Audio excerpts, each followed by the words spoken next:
গণমাধ্যমে যে খবর এসেছে নুরুল হক নূর পুরোপুরি সুস্থ, সেই খবর যে সঠিক নয় সেটা আশা করি আপনারা বুঝতে পারছেন। আমি আজকে নুরুল হক নূরকে সকালে দেখতে গিয়েছি এবং সেখানে ডিরেক্টর সাহেব ছিলেন, ঢাকা মেডিকেলের অন্যান্য ডাক্তাররা ছিলেন। আমি সবার সাথে কথা বলেছি এবং নুরুল হক নূরের সাথে কথা বলার চেষ্টা করেছি। আমি যখন নুরুল হক নূরের সাথে কথা বলার চেষ্টা করছিলাম, আমি কথা বলছি এবং তিনি শুনতেছেন, সেই অবস্থায় তার নাক থেকে জমাট বাঁধা রক্ত বের হলো।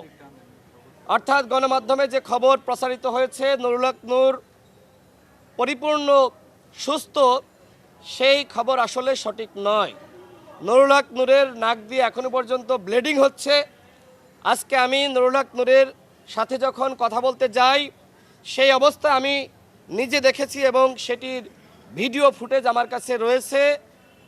নুরুল হক নূরের চোখের নিচে এখনও পর্যন্ত আঘাতের চিহ্ন, তার দুই মাড়িতে প্রচণ্ড পরিমাণে ব্যথা, তিনি কথা বলতে পারছেন না এবং একই সাথে তার মগজের উপরে যে হাড়, অত্যন্ত নরম হাড়, সেই নরম হাড়েও আঘাত লেগেছিল, সেটি ক্ষতিগ্রস্ত হয়েছে। নুরুল হক নূর এখনও পর্যন্ত তিনি পরিপূর্ণভাবে সুস্থ হননি। তিনি আগে যেরকম ছিলেন এখনও পর্যন্ত সেরকমই রয়েছেন। গতকাল রাতে তার পেটে প্রবলেম হয়েছে, মানে তিনি শারীরিক অবস্থা আরও বেশি অবনতি হয়েছে। অর্থাৎ যে খবর আপনাদের কাছে দেওয়া হয়েছে সেই খবর আসলে সঠিক নয়। মাননীয় প্রধান উপদেষ্টা তিনি নুরুল হক নূরের পরিবার সহ আমাদেরকে ডেকে যেটি বলেছিলেন, নুরুল হক নূরকে উন্নত চিকিৎসার জন্য দেশের বাইরে পাঠাবেন।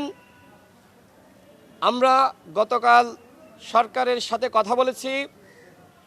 পরিবেশ উপদেষ্টা সৈয়দা রিজওয়ানা আপা আমাকে জানিয়েছেন ইতোমধ্যে স্বাস্থ্য মন্ত্রণালয় এ বিষয়ে কাজ শুরু করেছে। শীঘ্রই নুরুল হক নূরকে দেশের বাইরে উন্নত চিকিৎসার জন্য পাঠানো হবে।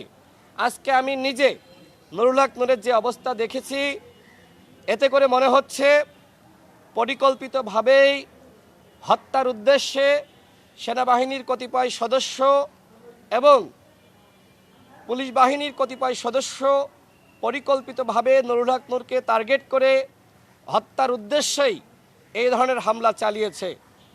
আমরা সরকারকে জানিয়েছি এই হামলার বিচার হতে হবে। আমরা গতকালও